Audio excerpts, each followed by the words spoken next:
বাকিটা আমি তারপরে কমপ্লিট করছি, ঠিক আছে? দেখো কি বলছি এবার দেখো।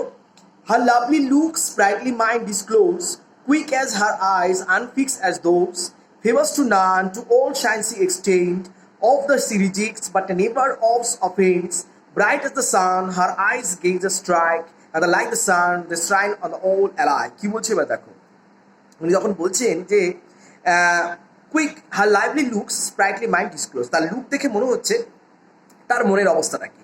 এখন তার মনের অবস্থা ভীষণই প্রফুল্ল বলা যেতে পারে, মানে he is really she is really glad, okay, she is really happy with this the ambience, okay, and she quick as her eyes, quick as her eyes. তারপরে আমরা কি দেখছি, কুইক হ্যাজ, কবি বলছে মানে কবি বলছেন quick as eyes and unfix as those, okay. তো তার মনটা অনেকটাই তার চোখের মতনই আনফিক্সড, তার মনটা চঞ্চল, মানে কবি বলছে ভীষণ চঞ্চল, আনফিক্সড।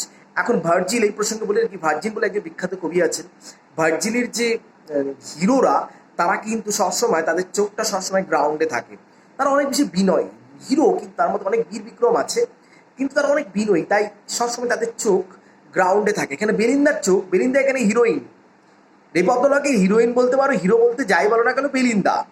তো এখানে কবি মক করে বলছেন যে তার চোখ গ্রাউন্ডে তো নয়, কারোর দিকেই নয়, মানে তাকে আনফিক্স, চঞ্চল।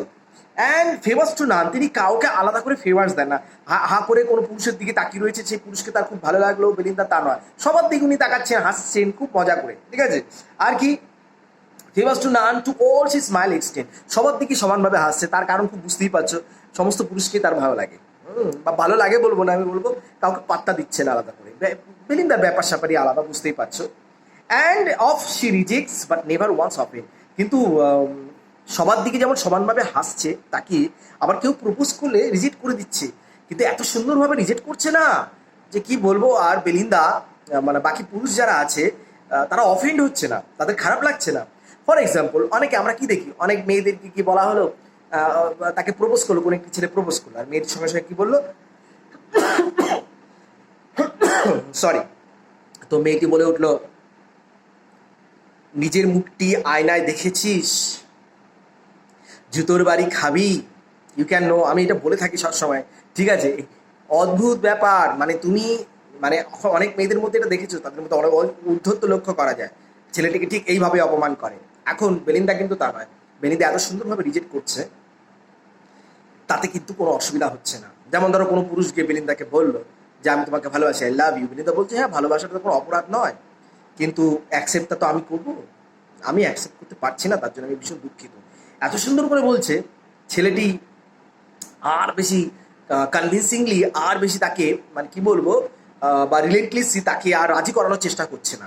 সে হয়তোবা চেষ্টা করলেও জানে সে আর হবে না, কিন্তু এত সুন্দর করে কথা বলছে, রাখছে না পুরুষরা বাকিরা, এটা হচ্ছে সবচেয়ে বড় কথা। Bright as the sun, her eyes gaze a strike, and like the sun, they shine all her alike. Bright, এবার বলছে সূর্যের মতন তার চোখ, সূর্য যেমন আলো সর্বত্র ছড়িয়ে দেয়, সেরকম বেলিন্দার চোখও আলো সর্বত্র ছড়িয়ে পড়ছে। মানে কবি ব্যঙ্গ করছেন বেলিন্দাকে, বলছে যে বেলিন্দা তো সবার দিকেই তাকাচ্ছে। Yet graceful is and the sweetness void of the pride might hide her faults if the veils had faults to hide. Yet graceful is the sweetness void of pride. কবি বলছেন বেলিন্দার মধ্যে কোনো প্রাইড নেই, যদিও প্রাইড আছে, কিন্তু বেলিন্দার মধ্যে উনি বলছেন সে প্রাইড নেই, মানে সেটা একটা সুইটনেস, খুব একটা খুব মিষ্টি, মানে তার মধ্যে প্রাইড থাকলেও একটা অহং থাকলেও বেলিন্দার মধ্যে সেটা বেশ মিষ্টি, মানে সেটা আর পাঁচজনের যে অহংকারের মতো লাগছে না। আর কি, আর সেটা হচ্ছে গ্রেসফুলি, খুব ভীষণ গ্রেসফুল, মানে যেমনভাবে হাঁটা চলা তার বেলিন্দা, বা ওখানে যেভাবে রয়েছে সবার সঙ্গে কথা বলছে, ভীষণ একটা নমনীয় ব্যাপার রয়েছে তার মধ্যে। and might hide her faults, এবং সত্যি কথা বলতে কি, if the veils had faults to hide, এবং তার যদি কোনো খুঁতো থাকে, তো ওই গ্রেসফুলনেস আর তার ওই যে তার ভিতরে যে একটা মিষ্টি ব্যাপার রয়েছে, কিউটনেস রয়েছে, সেইটাতে তার কোনো ফল্ট যদি থেকেও থাকে সেটা লুকিয়ে ফেলবে, মানে ফলটাকে ঢেকে দেবে। তার ওই তার মধ্যে যে সুইটনেস বা কিউটনেস, এবং তার মধ্যে তার সঙ্গে কি হয়েছে, যেটা বলছিলাম গ্রেসফুল। কিন্তু কবি বলছেন তারপরে একটু পিঞ্চ করে বললেন, যে একটু পিঞ্চ করে, মানে প্রথমে বললেন যে তার মধ্যে যদি কোনো ফল্ট থাকে তাহলে তার কিউটনেস আর তার গ্রেসফুলনেস সেটা লুকিয়ে ফেলবে। আবার বলছেন কবি একটু চিমটি কাটার মতন, বলছেন হ্যাঁ মেয়েদের যদি কোনো ত্রুটি থেকে থাকে, মেয়েরা ভুল করতেই পারে না, এটা একটা মেয়েরা কি, এটা কিন্তু আলেকজান্ডার খুব ভীষণভাবে বলা যেতে পারে ব্যঙ্গ করে বললেন, ঠিক আছে? এবং তারপরে দেখো, if to her share some female errors fall, look at on her face and we'll forget them all. তারপরে বলছি সত্যি যদি কোনো মেয়ে ভুল করেও থাকে একবারটি, ধরো এই বেলিন্দার মতন মেয়ে সে ভুল করছে, কিন্তু একটিবার তার দিকে তাকাবে, তাকিয়ে দেখবে তোমার মায়ায় তাও তখন মনে হবে সে মেয়েটি ভুল করেছে, তুমি সঙ্গে সঙ্গে তাকে মাফ করে দেবে, কোনো ব্যাপারই না। আহা হা কি সুন্দর! এটা আলেকজান্ডার পোপ আর কি মানে বুঝতে পারছি, সে kind of satire, mocking at. এটা মনে করো না বেলিন্দাকে খুব প্রশংসা করছে, বেলিন্দা 12টা বাজিয়ে দিচ্ছে। অ্যাকচুয়ালি বেলিন্দার না, 18th সেঞ্চুরি মেয়েদের 12টা বাজাচ্ছে। 18th সেঞ্চুরি মেয়েরা এরকম ছিল। This name to the destruction of mankind. ভালো করে বলছো, লাইনটা আন্ডারলাইন করে নিও। বলছে এই হচ্ছে নিম সারা ম্যানকাইন্ড, পুরুষদের সর্বনাশ। রবীন্দ্রনাথ বলছেন যেমন সেদিন চৈত্র মাস তোমার চোখে দেখেছি আমার সর্বনাশ।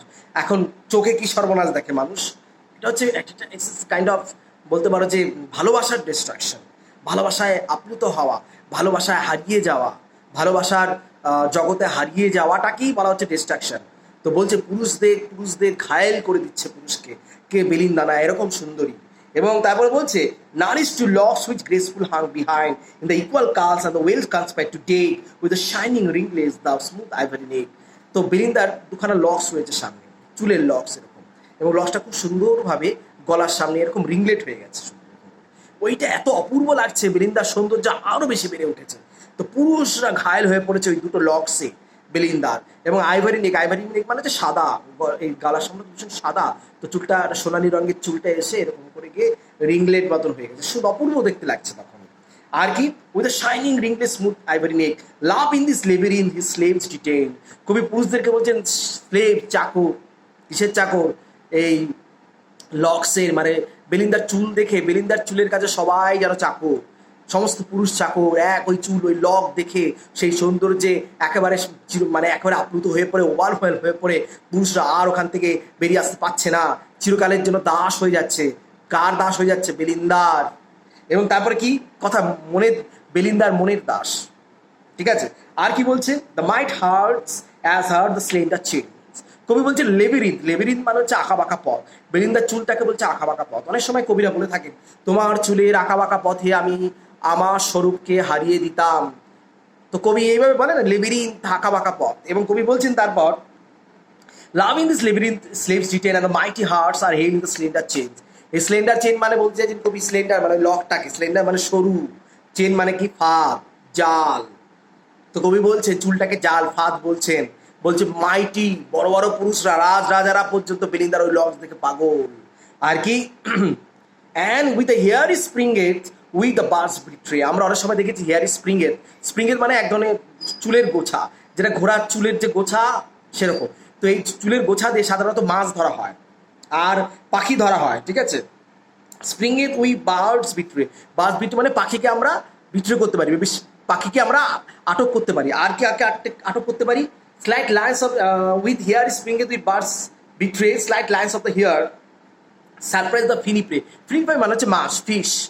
তো মাছ আর পাখিকে ধরার জন্য চুলের গোছা দিয়ে, আগে বিশেষ করে ঘোড়ার যে লেজ সেই চুলের গোছা দিয়ে আগেকার দিনে জাল বা ফাঁদ তৈরি করা হতো। ওকে, এখন কবি বলছেন তারপরে দেখো, তারপরে মানে অনেকটা মজার। Fear traces man's imperial race in share. এবার ফিয়ার মানে সুন্দরী মহিলা। তো সুন্দরী মহিলার ট্রেসেস মানে লক্স, চুল। তো সেই চুল, সুন্দরী মহিলার চুল কিন্তু ঠিক সেইভাবে পুরুষদের মানে পুরুষের সাম্রাজ্যকে আটক করতে যথেষ্ট। লাস্টে বলছেন and beauty ড্রজ us with a single air. পুরুষের সাম্রাজ্যকে, মেয়েরা, সুন্দরী মেয়েদের চুলরা পুরুষের সাম্রাজ্যকে, পুরুষের মনের সাম্রাজ্যকে সুন্দরী মেয়েদের চুল খুব সাধারণভাবেই ধরতে পারে, মানে একেবারে কোনো ব্যাপারই না, আটক করতে পারি। চুল তার কবেকার অন্ধকার বিদিশার নেশা। এখন এই এই কবিতার লাইনটা যখন আমরা পড়ি তখন কিন্তু জীবনানন্দ যে সেন্সে বলছে সেখানে সত্যিই তো তাই। বনলতা সেনের সেই অপূর্ব তার চুল, সেই অপূর্ব গহন কালো মেঘের মতো কালো চুল। তো সেই চুল কিন্তু সেই চুলও তো হারিয়ে যেতে ইচ্ছা করে, লেবেরিং তো সেই চুল, আঁকাবাঁকা পথ। তো কবি সমস্ত পুরুষরা সেই চুলে উন্মাদ হয়ে পড়েছে, আপ্লুত হয়ে পড়েছে, আহা কি অসাধারণ। কিন্তু লাস্টে কবি বলছেন খুব মজার সঙ্গে যে বেলিন্দার চুল তা বাকি মেয়েদের, সুন্দরী মেয়েদের থেকেও আরো অসাধারণ। বেলিন্দার একটা সিঙ্গেল হেয়ার পুরুষদের মনকে ঘায়াল করে দিতে পারে। ঠিক আছে, বুঝতে পেরেছো? তাহলে আজকে এইটুকুই থাকলো 25। আমি দুটো পার্টে করালাম। ওকে।